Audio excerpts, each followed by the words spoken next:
Hi everybody, I'm Stan Mander and I'm in here in the kitchen showing you how to can tomatoes. Would you look at these beauties?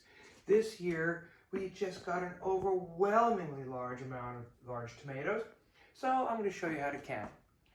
So you harvest your tomatoes, and over here make sure that you clean them really good. And what we're doing is we're cubing them up, and I'll show you why. So that's about all you have to do when you're cutting them up. We're adding about a half a can of tomato paste for every 4 pounds. And let's come over here and I'll show you the rest of the stuff that we're using. This right here is a juicer. And it works by putting the tomatoes going here. You turn the handle and get you some.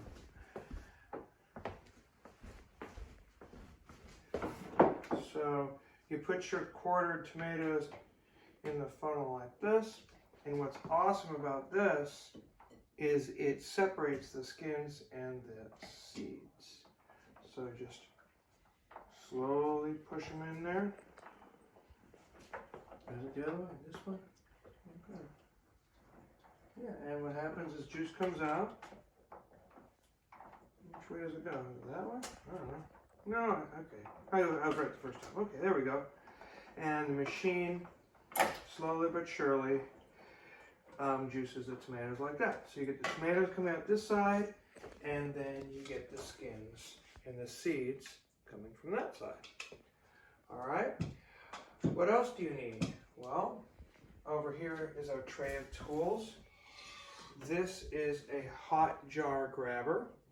So if you go over here, we have our jars sterilizing in a pressure cooker.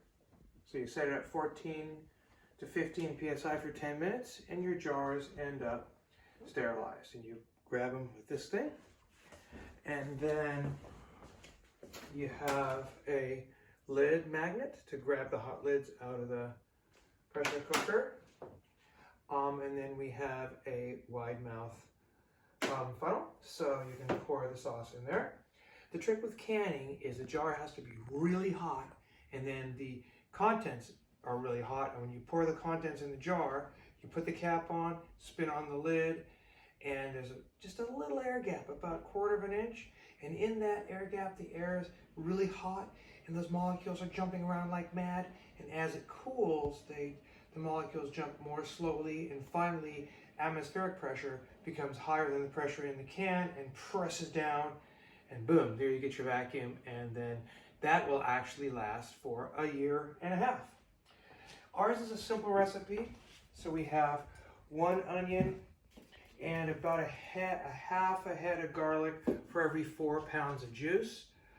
We also add salt and a little bit of butter. So over here, what we'll do is we'll sweat down the onions in the bottom of the pot with olive oil, and then we'll put in the garlic. Don't overcook it, and then your salt and your butter goes in here.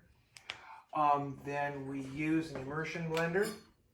We cook the mixture for about an hour, and then we use the immersion blender, otherwise known as the boat motor, and it helps to make the texture nice and smooth. So when we're done, yesterday we processed 4 pounds of juice, and we ended up with 2 16-ounce jars, and about another half a bowl, which is probably about a half a jar, and that's our product. And I like the size because you can pretty much eat the whole thing in one serving with a couple of people. And this is shelf stable for 1.5 years. So I'm Stan Mander, and this is how you can stuff if you have lots and lots of tomatoes. It's a real fun activity for you and your family, and thanks very much for watching.